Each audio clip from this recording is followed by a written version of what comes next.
Hey, what's up, everybody? Welcome back to the Club Junkie podcast. Hopefully, having a great week.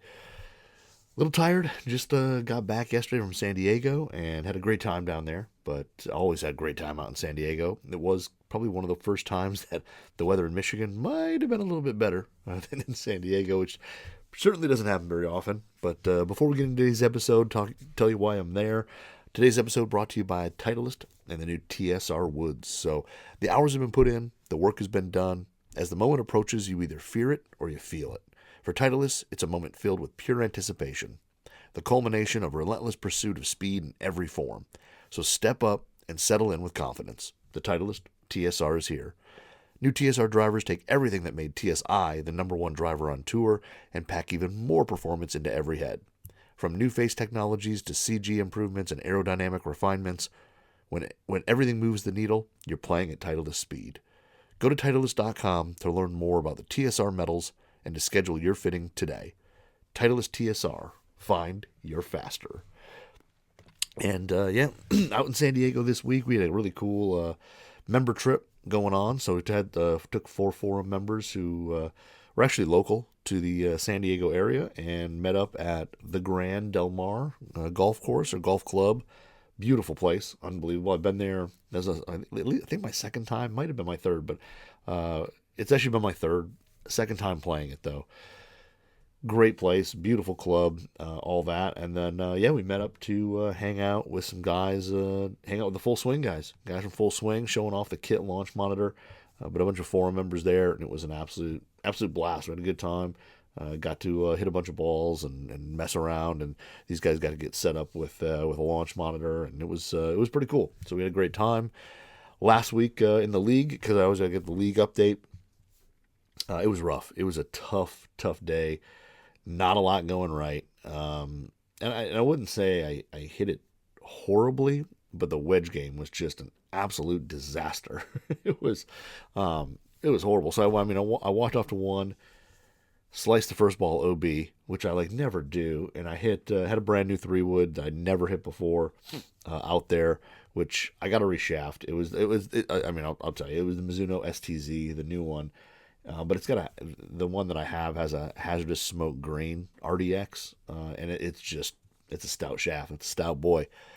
I don't need that low launch, that crazy low launch, that stiffness. I don't need it, and I couldn't quite get it squared up. I hit it a couple times out there, and I tell you what, the face and everything feels really fast on that fairway wood, and it's a deep face, great for hitting it off the tee. But man, I couldn't quite get it squared up with that shaft. So I think I need to toss a different shaft in there, see how that goes, because it's it was a little stout. So I sliced the first one OB, dropped a ball, tried to hit the hero shot over the trees onto the green. I had 100 and, I don't know, I think it was 180 yards. So I tried to hit a 6-iron over the tree to get it up and, in front, whatever. Hit the absolute trunk of a tree, went all the way back, further back than I was. Actually, so I think it was 170, and then I went back, I was 189. So it went back almost 20 yards or something. Hit an absolute cannon of a 6-iron right over the trees. Just pure. Made it through, got it through, had to wedge it on, and then I made whatever putt. And, but it was just that was a rough start. And then 2, I played fine, hit a good hybrid shot off the tee, went on. And then on 3, hit a great drive, was sitting there just in the rough. Just missed off to the right in the rough. And actually, no, I think it was in the fairway, and just absolutely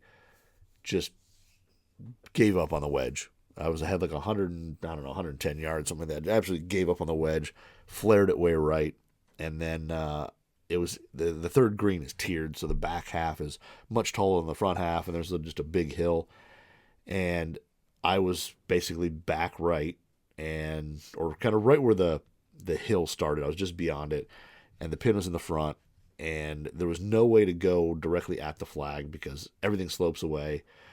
No place to land it, all that. So I was basically going to try to hit this weird little shot to right where the hill kind of crests over, and I was going to play it against the other side, which has a little bit of a mound, and try to run it back towards the hole. Just again, way overthinking it, hitting way too stupid of a shot. Just get it on the green if it's 40 feet away, or it wouldn't have been 40, but if you just get it on the green and you're all right. And instead, I tried to hit this stupid, heroish shot and just, again, chunked the first one because I decelled because I was so, scared. So I basically hit 3 chips on that hole. Made a, or what did I make, like 6 on there or something? I don't know. No, I made, oh yeah, because I had 1, 2, 3, 4, 5, and then I 2-putted because I finally got it on the green and I was a ways away. So I made like a 7 on that hole. And it was just, so anyway, I shot 44, or 43, and it was just brutal. So I just didn't, the wedge game was way off. And then, went and played at the Grand and played definitely better. It took me a little bit to get warmed up, and the grass around there, like the short game area, the grass around there is just so different. It's just like a stiffer, kind of meatier grass that just kind of grabs the club. And same thing, it took me a few holes to get going. I played the front 9, I shot 46, back 9, I shot 40. So I played a lot better on the back, but it took me a little bit to get the wedges and the irons going and hitting balls confidently into the green. And with the wedges, the first few, again, my absolute miss though, man, is I decelerate. Like I just get scared of hitting the shot. In my mind, I have the shot picked out, and then I get over the ball, and I just get scared of it, I guess, hitting it too far, and just decel. And I did that a couple times in the first few holes. And when you're hitting 2 wedge shots into a green from, especially when you're just right around the green, you just need to hit a wedge shot on, just get it on, and you're just, chunking them. It's not good for the score. So shot 86 there, and like I said, the back 9 was much better, and started hitting the ball well, drove the ball pretty much phenomenal all day. I had the Ventus TR Red in my the My Stealth 2 that I built with the custom My Stealth 2 Plus. So my white gold purple face driver had that out there, and I hit it really well. I had the TSR Red and or the TSR the Ventus TR Red, hit that combo really really well, and it was a good time. So had a fun time. Got to meet 4 great members, one of which, kind of knew from Twitter. The other ones, you kind of know from the forum and all their posting and all that. But it's kind of nice to put real faces with names, and we had a great time. So they got Full Swing was up there. They're set up, and we were set up on the range. They had each of the members basically got set up with a Full Swing kit on the range right there, which was pretty amazing. They each got their own kit after the thing to take home and is theirs, which is pretty awesome. And then they had a station set up where they had GC Quad, TrackMan, and Full Swing, the kit, all set up on the same bay, like ready to rock.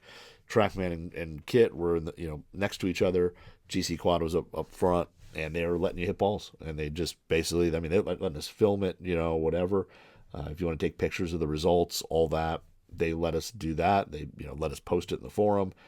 And it was pretty impressive how close the numbers are. And I do have to say, I've been using the Full Swing kit. You guys know I've been using the Full Swing kit for a lot of the clubs that I've talked about on here, and using a lot of the numbers from there, and then seeing it side by side. And I think it's a pretty good unit. I think especially outdoors, it's absolutely it's really really good.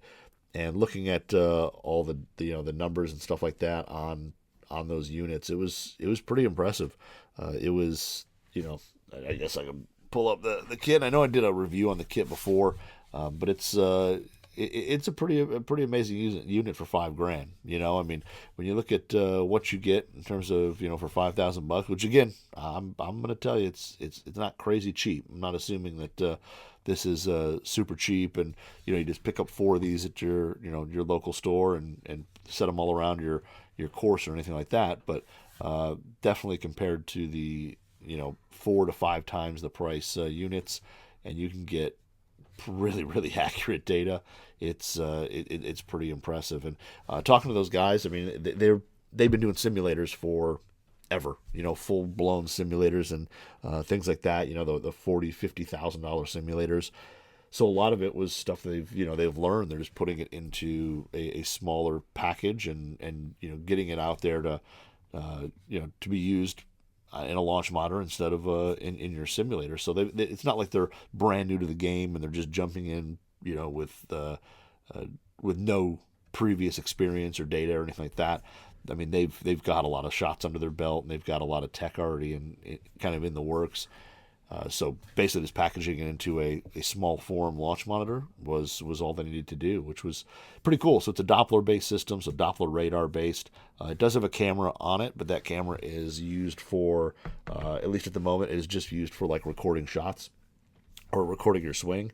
It's not used for any of the actual data parameters, which who knows in the future, because they're constantly updating this thing. I mean, there's updates. It seems like every month or so. I know, and as it's gone, I mean, I think when it first came out, some people had some questions about how accurate was it, and some discrepancies and stuff like that. And since then, it's had quite a few updates. And I mean, we saw shots that basically every shot, because each guy went on there and hit balls, whether it was driver, irons, whatever they were hitting. And I mean, almost every single shot was under 500 RPM difference in terms of spin. Launch angle was then 1 degree, and usually it was less. It was like a fraction of a degree. Ball speed numbers were literally, I mean, fractions of miles per hour, if maybe 1 mile. I mean, they were almost identical, and all that kind of stuff. When you started looking at those numbers across the board, smash factor.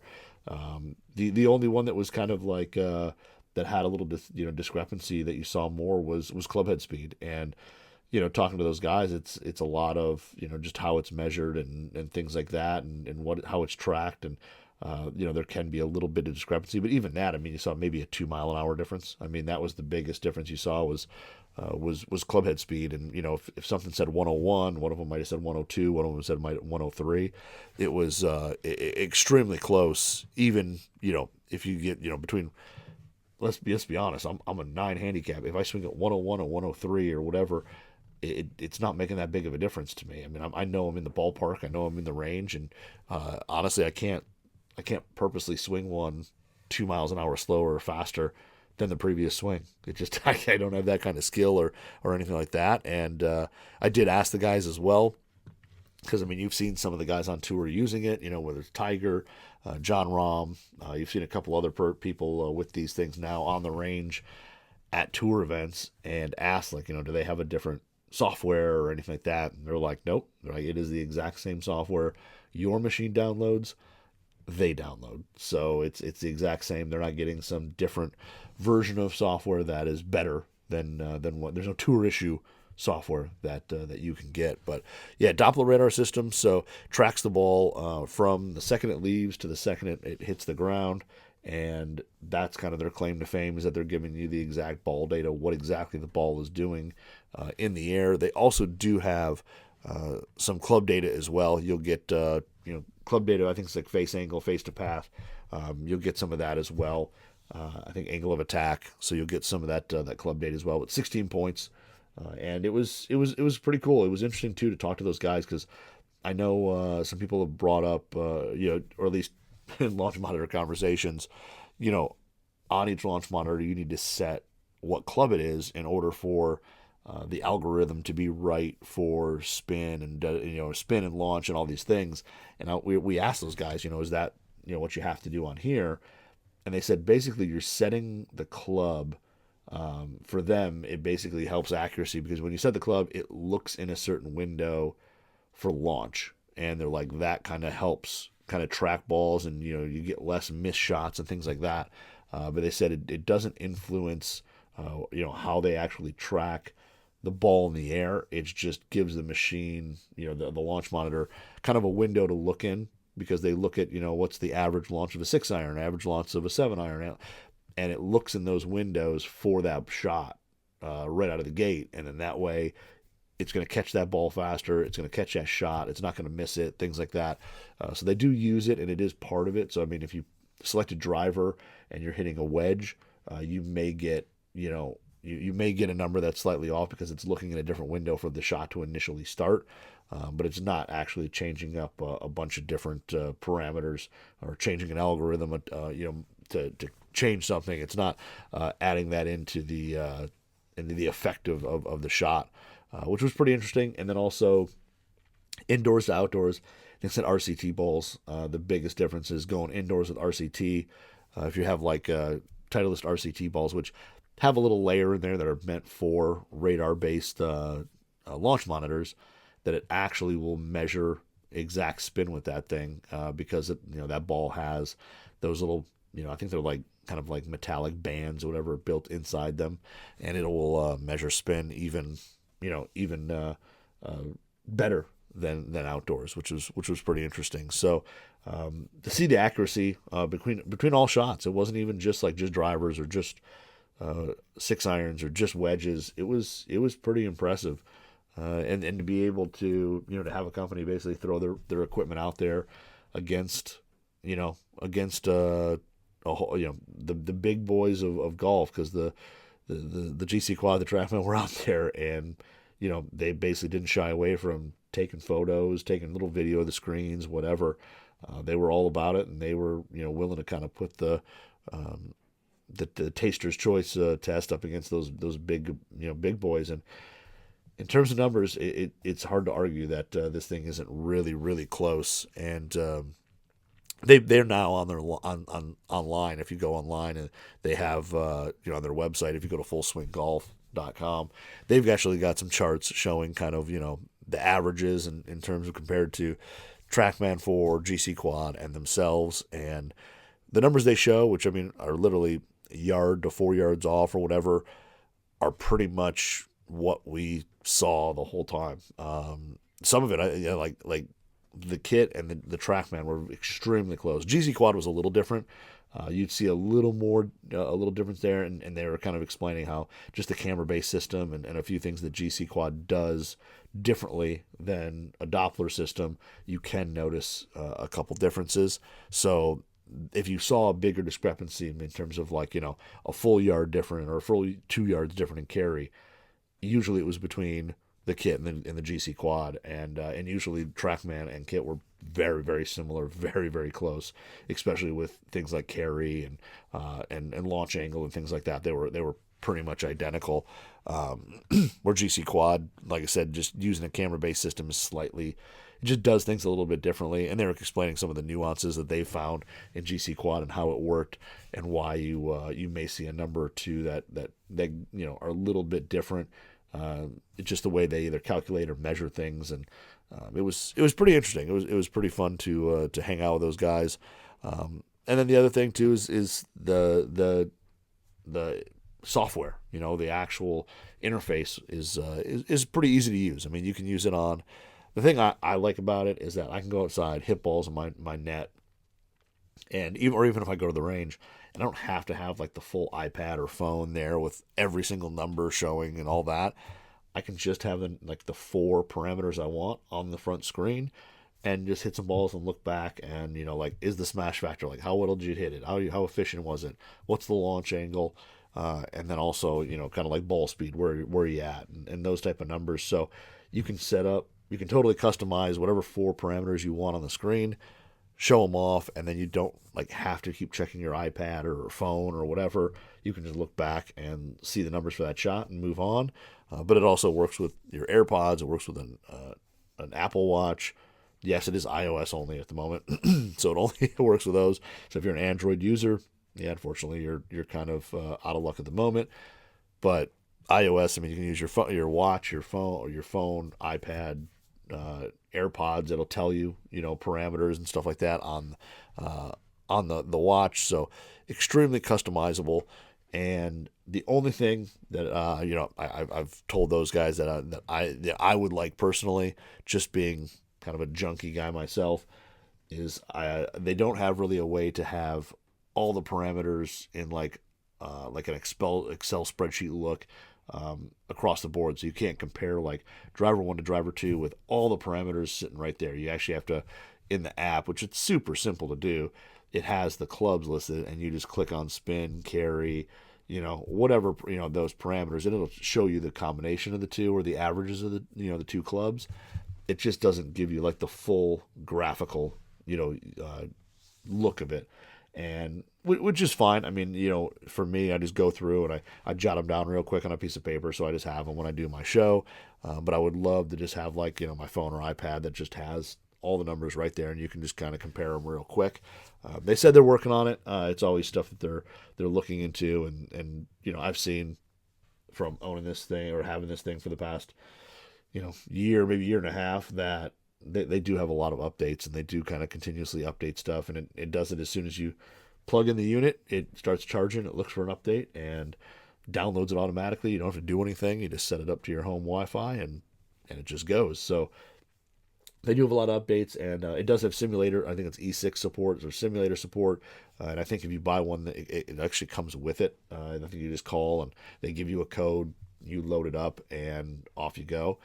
So they do have that. Where if you do have a net or whatever set up at your house, you can run it as a simulator and play golf through different softwares and play different courses. And if you're a winter person, up here in the north, that could be extremely useful to take it from the range, bring it indoors, hit it into your net inside your garage or your basement or wherever you have your mat and net set up, and actually play play some golf along with just working on your game, hitting balls and all that. Then they had Sean Cox, who's the head pro and director of golf over at the Grand Del Mar, kind of came out and kind of was giving a few guys some tips on stuff they can work on with their swing and all that. And we kind of talked to him for a few minutes just about kind of the kit and all that, because he's been, he was using, I don't know which model he was using, but he was using one, either GC4 TrackMan, GC Quad TrackMan. He was using one of those, and he said the kit, it's really, really good. And, the data he's seeing from it is, just as good. And, he's a big launch monitor guy, and kind of you working with his students, and, for him, the cost difference. I mean, you can get a couple of these, send them out to the range with a student. They can go hit balls with it, whatever, and bring it back, and you can own a couple of them for the same price you can own one of the others. And just some stuff like that he was pretty high on, and it's overall been a good unit. I've really liked it. I think people always ask what's the best launch monitor under a certain dollar amount, whatever. I think if you have the $5,000 budget, and you're really looking to, I think if it fits in your budget, and majority of your swings and stuff are going to be outdoors, I think it's absolutely phenomenal. It's a really good unit, and the outdoor performance is absolutely awesome. We didn't, we were outside in San Diego. We didn't put it right next to TrackMan or GC Quad indoors to see the differences there, but outdoors it was really, really solid. I use it indoors with the net a lot, and it seems pretty good as well. I'm going to claim that it's a little short, only because I'm going to blame my swing. It doesn't give me those 300-yard drives, but it is really, really accurate. And again, putting it up against the big name guys, and having 4 members walk up and hit balls, and just letting them take a look and seeing for themselves is pretty impressive. So it's pretty cool. I really like it. Is it say better than a Mevo Plus or whatever? I think there's always those arguments where people are going to say, this is good enough or whatever. But I've never put a Mevo Plus against a TrackMan or GC Quad. I've now put Full Swing against a TrackMan twice. Tursky and I did a video for a Full Swing video last year, I think it was, and we didn't come out and say the name of what we did, but it was a TrackMan there, and again we had numbers that were extremely, extremely close. And now even a year later with updates and all that, it is pretty much the same numbers. It's pretty impressive. So if it's something where I know we're all kind of looking at launch monitors and stuff, we'd always love to have one, and it's one of those what do you get, and do you make the right decision? I think it's worth looking into for sure if you're somebody who's looking, and you want something that's going to give you really accurate data. And the other thing, it never, I've been using it a lot, and the only time I've had it miss shots was either I wasn't able to set it up far enough back, and I think I talked about it when I was at one of the domes, and the way they set up the dome now, where they have little tables and they make it like a place you can hang out, and they got top tracer there. I couldn't quite get the unit far enough back, and it gave me some weird numbers there on the indoor setting, and only probably being like 6 feet away instead of like the 8 that it asked for, 10. And then it doesn't like snow. So if the only time you get like weird readings or missed shots, if you don't have you can't set it up correctly, you don't have enough space, or you hit it in the snow and it shots over like 180 yards. Doesn't like snow and longer shots. It just doesn't. So those are the things that it does not excel at. I can tell you that. But yeah, if you're looking for a launch monitor, I think it's worth looking into. I think especially at that price, there's a lot of options kind of around it and all that. It's definitely worth taking a look at and seeing if what it does meets up with what you're looking for. And I think if you're somebody who, for the most part, I haven't seen the simulator side yet. I've never seen anybody hit with one set up for the simulator. But if you're someone who you're going to take it to the range, work on your game, you want super accurate ball data when you're out on the range to know, dial in your bag and know how far you're hitting each club. I think it's definitely worth looking at. And I think for the money, what you would spend with one of the really big boys, I think you can get a lot of that, if not, almost all of it in this package. So. And, future updates. And I think they have, with a lot of other monitors, you can get it at kind of a little bit cheaper, and then they kind of hit you on the other end, the yearly fee end to get, money out of you. This one here, I think they have a premium membership of I think it's $100, and really it's, like unlimited storage for all your swing videos and all that. Because every shot it takes a video of, and you can actually take that video and upload it and put it on Instagram or send it to your pro or send it to a buddy or whatever. And, you could also screenshot, the data portion and send it along. But, I think the premium membership keeps all that data, and it does a few other things as well. And it's like $99. So it's not crazy expensive. It doesn't, I know some of these get into the $400, $500, $800 a year type things. And that's a lot of money. So, you don't have to have that $100. If you want the premium membership, $100 a year, and then the unit is $4,999. So just under $5,000. It's pretty darn good. It's hard to argue that you shouldn't at least put it on your list of things to look at if you're looking for a launch monitor. So, but it was fun. We had a good time, and then like I said, meeting 4 members. We just had a blast. We went out and actually played as a 5-some out there at the Grand. So all 5 of us just played together in a group, and it was a good time. We saw some really good shots, saw some bad shots, but we played well. I think I was the highest handicap out of the group, but I'll take my 86. It wasn't too bad. If I could have cleaned up that front 9 a little bit, I could have put a decent score together and hit the ball pretty solid all day. It was a good day. So. Before we move on to the next club review or whatever I got, what's in the bag for this week? I don't know. I literally got home yesterday at 3:30, kind of, hung out with my wife and my daughter for a little bit, had dinner, recorded my podcast with Tursky, went to bed. I mean, that was kind of my day. And I woke up, I'm doing this super early. It's 7 o'clock in the morning right now as I record this. And I don't know what's going in the bag right now. I'm looking over, my bag's sitting there. It's got my clubs from last week, which I'm going to say I'm a little disappointed in those boys. So at the moment, but I think, I don't know. I think I'm going the Brooks driver. I think I'm going to go Srixon ZX5LS.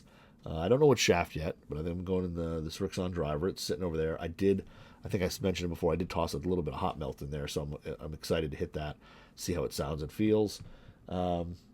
3-wood wise, I don't know. I brought the TSR2 out to California. I hit it pretty good.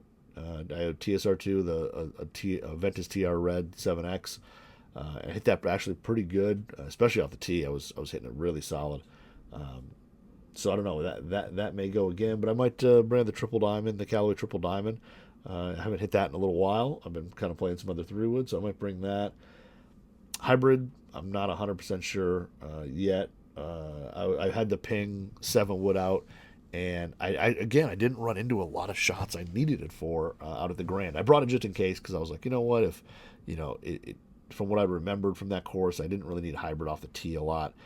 So I was like, let's see how this goes. And I brought the 7-wood. I had one shot where I had it, and that was it. I only hit it one time. So it's so easy to hit in the air though, which is pretty cool. But maybe we'll bring 7-wood just to bring it. Again, I don't see, we're playing the back nine, so I'm going to hit driver on 1, 2, at least like 3, 4, and then like 4 holes. So I mean, you hit driver, or at least I'll hit driver more on the back nine. So I'm not going to hit 3-wood as much. And then hybrid wise, hybrid 7-wood, the par 5 is about the only shot. This, second shot in the par 5, depending on what you do off the tee, is the only place I think I'd use it. So the rest of the time, I'm going to hit, maybe hole 11, because we're playing the back nine, 11, depending on where the wind is. I'll either hit 3-wood or hybrid / 7-wood off the tee there. Maybe driver if like the wind's dead into us, but it rarely is. Usually it's that hole is downwind. So I don't know. We'll see. I keep loving the 7-wood, and I keep wanting to bring it. I just don't see where I use it as much, but we'll see. Maybe I'll do that. Maybe I'll bring out the old PXG. We'll see. It's sitting right there in the bag. It hasn't seen any love this year, but we'll see about that. And then, for irons, I think I'm going to go with the Vegas. I think I'm going to toss those in. Haven't played those in a little bit. I think I'll toss those in, and then it was kind of between those and the PXGs, the 317 CBs, because I think next week's show I'm going to do talk about those. I've got a couple rounds in with those now, and they're pretty solid. So excited to talk about those. And then wedge wise, again, not sure. I don't know. We'll see what wedge. I haven't really played my my MG3s lately, so maybe I'll toss those in the MG3s with the ZNE, the zones, the breakthrough golf zones. Maybe I'll toss those in. But yeah, and then putter. Again, I don't know. I think I might shaft up. I got the new Nippon has brand new putter shafts. They've got 3 different weights. They're steel, but 3 different weights, supposed to be added stability, a little bit more stiffness, all that. And you've got a 120, 140, 160 gram weights that I've got the shafts. They look pretty cool. They're like a kind of a satin finish, just the NS Pro logo on them, which is pretty cool. So I've got those, and I want to throw those in a head. I think I'm going to put one of them. I don't know which weight yet. I've got 2 PXG bat attacks, and one of them has the M16 shaft that you can get from PXG, and the other one has the Fujikura MC 115, but the extra firm, which is crazy stiff. So I might pull one of those and put one of those Nippons in there to see how it goes. So. Want to get those out and try them because they look really cool. Excited to give them a try. I mean, Nippon wedge shafts and iron shafts feel great. Their wood shafts feel great. So it'll be interesting to see how the putter shaft performs. But excited to hit those. So I've got a little bit of work to do in terms of what I'm going to put in the bag this week. But we'll sort it out here after I record the show and get some stuff ready to go. And of course, I'll let you know what I brought. Hopefully, maybe I'll post it on Instagram. If you're not following me on Instagram at ClubJunkiePod, maybe I'm going to post. I promise. When I get to the course, at least when I get to the course, or if not in the basement, when I get it all set, I'll take the picture, send the what's in the bag, and that way, everybody will know. So. But speaking of not knowing what I'm going in and saying, hey, I don't know which wedges I'm going to bring. Time to talk about some wedges. So the wedges I'm going to talk about today are going to be the brand new Cleveland RTX 6. So the brand new RTX 6 ZipCores, and these are kind of I guess they're major champion winners. I guess if you look at what was in Brooks' bag, he had a couple of these bad boys, and I mean Cleveland wedges. Let's be honest, have been pretty phenomenal over. A long period of time. The RTX name and the ZipCore name have been around a little while, and these are going to be the latest versions. So I have a 56 and a 60. Got a 56 mid-grind or midsole and the 60 full sole. So a little bit, 2 different kind of wedges there. One in the kind of the satin chrome finish, and the other in the black finish. The black finish is pretty cool looking. I've got a kind of love for the old Cleveland gunmetal look, and this isn't quite as dark as the gunmetal, I don't feel like, but it does still have kind of the light gray face with the black kind of surrounds on it, which is pretty cool. Gives you that kind of old school, like the TA3 gunmetals were one of my favorite irons of all time. Like a lot of previous RTX models, super aggressive face milling. If you look out on the toe, I mean, the face milling is really, there's a ton of it there. You run your nail over it, and you can definitely hear the zip of it. And then they've got a pretty aggressive micro milling in between the grooves on here as well.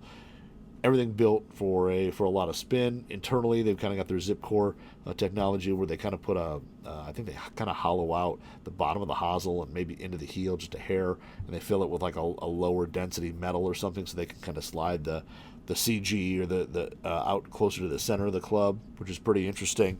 And then they're offering quite a few different different lofts, grinds, all that. There's just a whole lot. And then I love also what they did, which is pretty cool. If you go on their site, which just Google Cleveland Golf, because now they're part of like Dunlop Sports, and it's like the URL is like us.dunlop. Just Google Cleveland Golf, click the link and go. It'd just be a lot faster.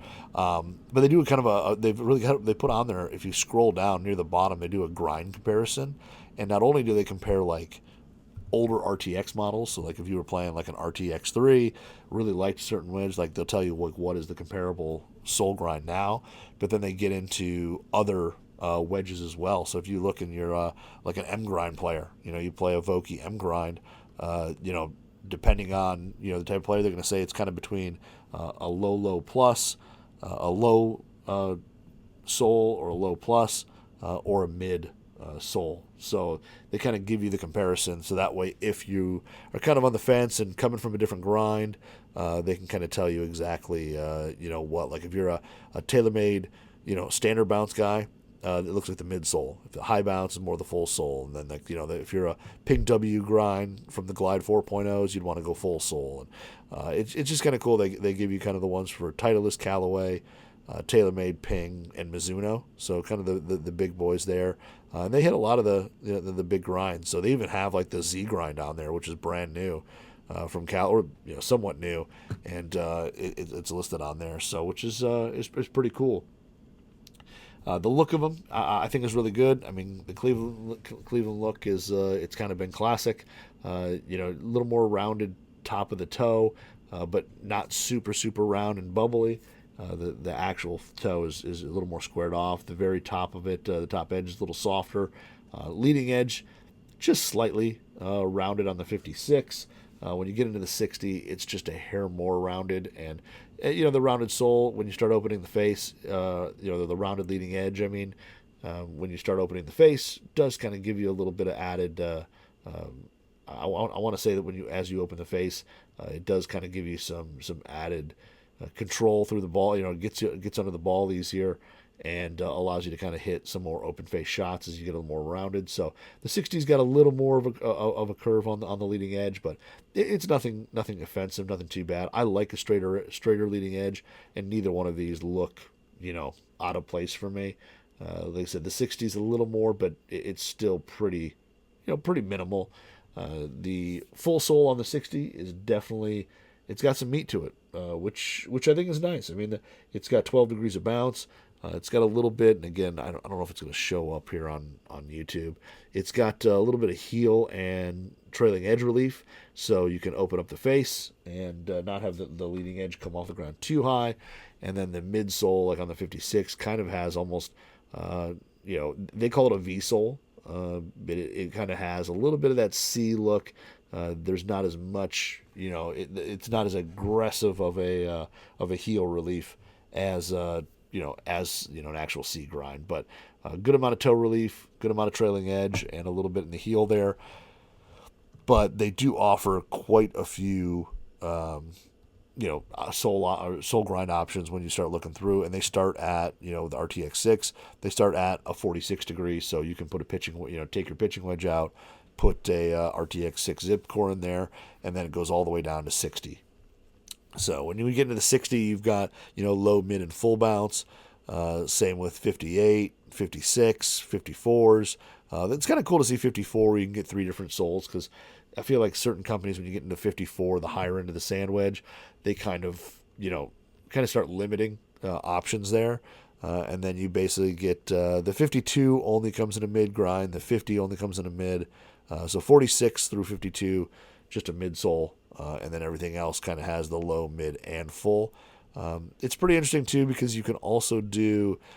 They've got not only do they have the standard grinds, but then you can get into the custom sole grinds as well. So they actually do kind of a tour crafted grind, so you can actually find your sole, and then they have some options with what actually they'll grind in. So they'll do like a trailing edge relief, they'll do a little toe heel relief, those kind of things. And if you go on there, it'll kind of show you what they'll do. You can kind of have a more rounded leading edge. They'll even sharpen the leading edge a little. If you're playing some stuff that's really fast and firm, they'll even sharpen the leading edge a little, ensure you can kind of get down under the ball. And it just, they give you a ton of options.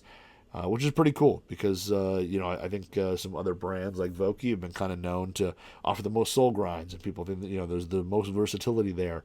And Cleveland's really definitely, really stepping up the game to be able to offer, not only a bunch of, 3 different soles on a lot of these and stuff like that, but also then have custom grinds where you can, take a little more off the heel. You can take a little more off the heel and toe, depending on, the type of player you are and the shots you need to hit, which is pretty interesting. Like I said, the leading edge, you can change that. And then, these things, I thought last year's RTX 5s offered a ton of spin. These things, the same thing. They go through, again, they mill the face, and then it's got these, excuse me, these kind of micro grooves in there as well. And they actually adjust kind of how they're milled or how they're like laser etched on here. So the gap wedges have kind of a less aggressive, just kind of little hash marks on there.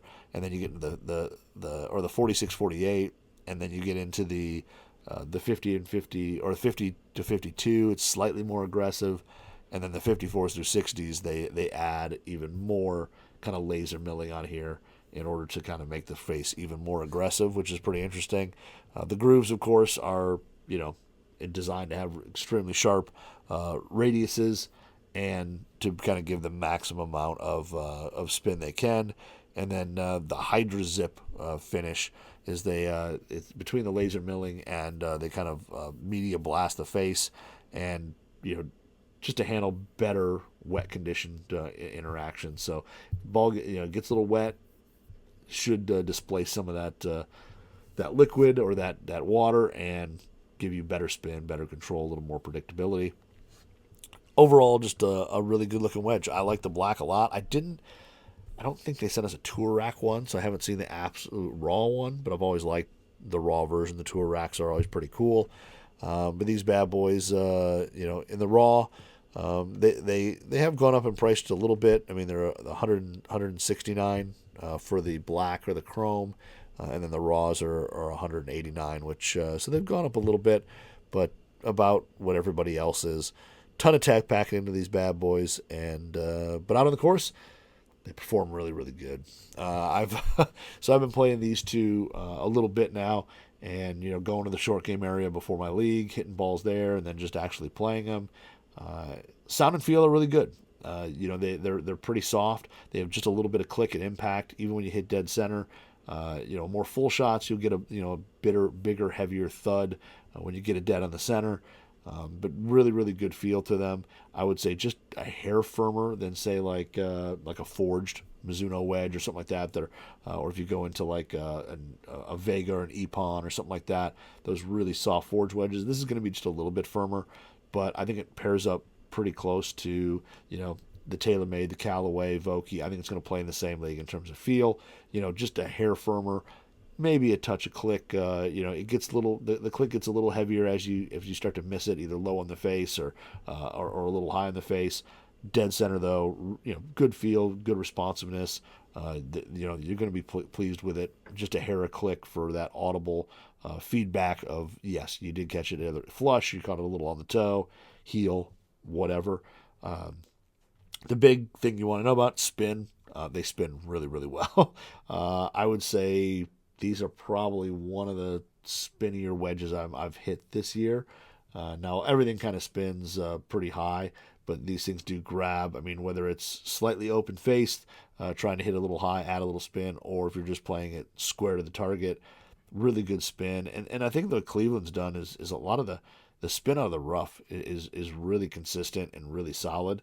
I feel like compared to some other wedges out there, spin out of the rough, these things grab a little harder and they check up just a little bit faster than a few other wedges that I've tried. But I would say in terms of kind of the highest spinning wedges, I think these and that brand new Callaway wedge with the full face grooves, those things have just they really bite hard, and it doesn't matter if it's a fairway lie, and you're hitting kind of a low little spinner. It'll kind of that 2-hop stop, or you're playing something out of the rough where here in Michigan you kind of have that lush. It's very different than playing, say, the Grand, where the rough is extremely thin and short, and it's just tighter. Here it's much more lush, and if that ball is just sitting up just a touch, you can kind of open the face and get that ball onto the green, and again produces still a lot of spin, and the ball just checks up a lot harder than you would expect out of the rough.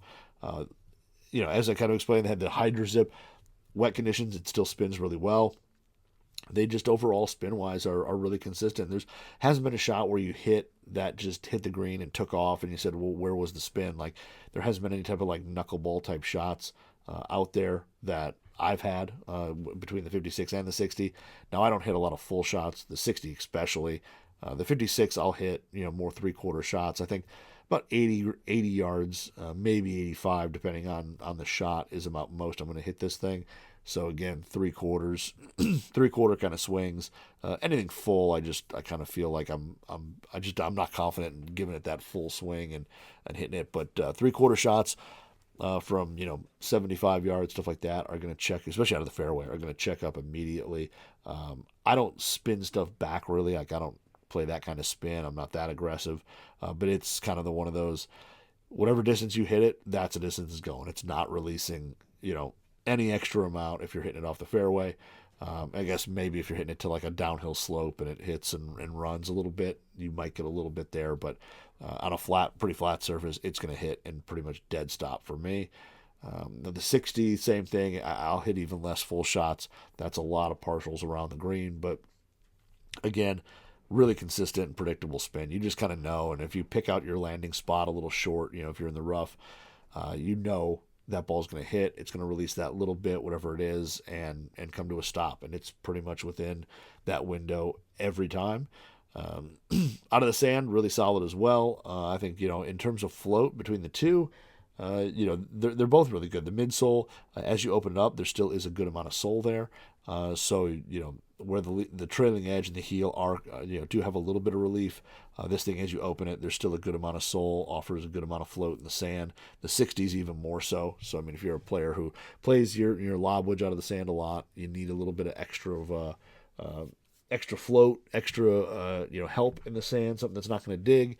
It's hard to argue that the full sole there, as you open it up, there's a good amount of sole. Even when you play it square, that 12 degrees of bounce, there's a good amount of bounce there on the 60, and it does not want to dig. It gets through the turf pretty well. Divots are pretty small comparatively, especially with a wedge that you typically hit down pretty steep on it. The turf interaction on both these is really good. I haven't hit the low bounce version, so I don't know how those play, but the full and the mid, really smooth turf interaction they hit, and they basically want to get out of that turf pretty quickly, especially the full sole. I mean, you can just slam it into the turf, and you just know it's not going to dig on you, and that's kind of nice. And I think going out, west and playing slightly different turf conditions, I didn't quite have the confidence to do that. I was always worried the grass was just going to grab, so I was, trying to be shallow and just kind of, pick it a little more. And up here, especially with these wedges, you can kind of get it, for me at least, get a little more aggressive and just kind of slam it into the turf and know you're not going to have to worry about, a ball coming up short or anything like that. Out of the sand, I really liked how these things played. Now we have a little more heavier, compact sand here. It's not super light and fluffy, but I'd be willing to bet that, especially the full sole, even out of like that, really fine powdery sand, is going to offer really, really good float.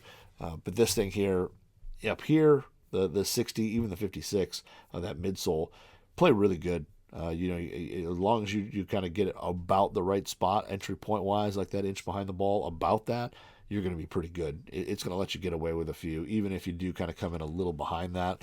You catch it a little fat, your ball's still going to get out. You may not get it to the hole, but you'll at least get it out of the trap, get it onto the green, and for a missed shot, you can't argue that. Opening the face now with these two, the mid and the full. The full, especially with the 60, if you're going to open the face a lot on a really tight lie, you're going to see that leading edge come up, and it's probably not something that you really are going to like, especially if that's a shot you play a lot. But at that point, you're not going to buy the full sole. You're going to go to the mid or the low to play those shots, because this is going to open that. This is going to raise that leading edge a little bit.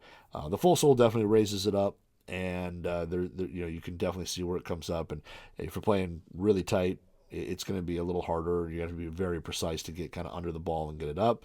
But like up here where it's a little more lush, the nice thing is, open face shots are not typically the easiest, or those little kind of high flops.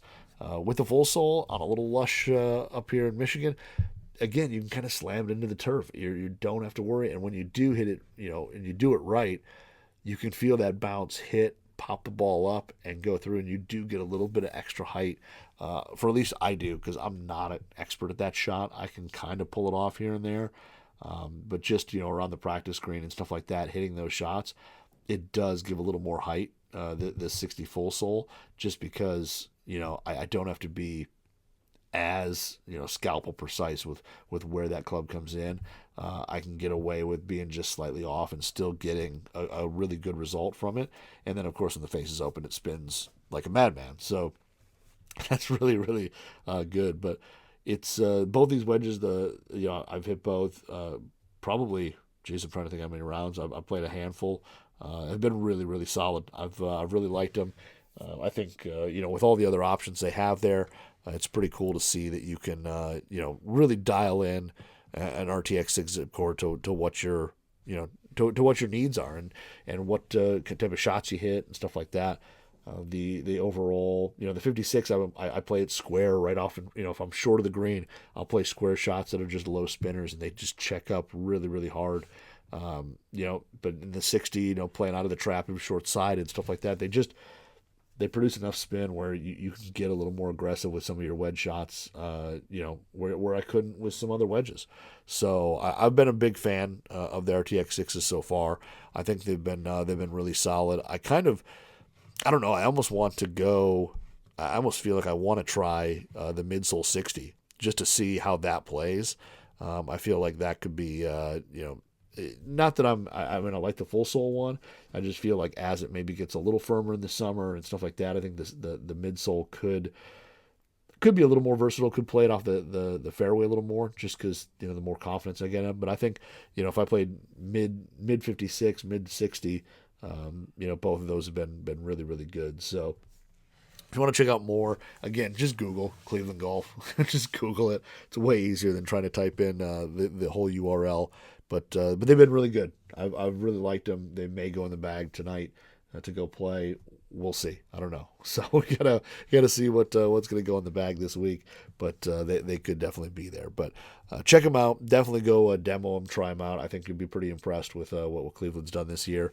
The RTX 6s are pretty good. They've got a major championship under their belt now. So even better there. But it's they're solid. Check them out, and I definitely want to get some tour racks as well. I want some raw and rusty ones, but really good, and I've been impressed. So I think that's all I've got today. I know the show went actually longer than I thought. I thought it was going to be a kind of a short show just with my traveling and all that. It wasn't, but hopefully you guys have a good one. Again, thank you to everyone yesterday who was part of my Q&A. I know it was kind of broken up. I started it on the plane, and then like the Wi-Fi there was bad, and it was just like eating up my battery, killing it. So hopefully I got most of your questions answered once I got home. And if you're not following me on Instagram at ClubJunkiePod, please do. If you're watching this on YouTube, or if you want to watch it on YouTube, at GolfWRX Radio, search that, and it's there. But yeah, if you wherever you're listening, whatever, you could like, subscribe, all that, it would be awesome. I know it's cheesy as hell to say, but it does help, with the algorithm and all that, and getting the shows out to more people and get them recommended. So would highly, highly appreciate it. So anyway, have a good rest of the week. Have a great Memorial Day. I'm going to play some golf with my dad, one of my brothers, this weekend. So we'll get out and play a little bit. I'll finally get to play 18 in Bella Vista. Supposed to play a couple weeks ago, couldn't. And we'll finally get out there and play and see how the course is and see if I can put up a decent number. So anyway, have a great Memorial Day weekend. Stay safe. And then next week, I'll be traveling, so it's going to be interesting to see when I do the show, all that. So I'll be out at Fujikura checking out the new Axiom shafts and stuff, so I'll probably have some stuff to talk about there. But anyway, hopefully you guys have a great weekend, and we'll talk next week.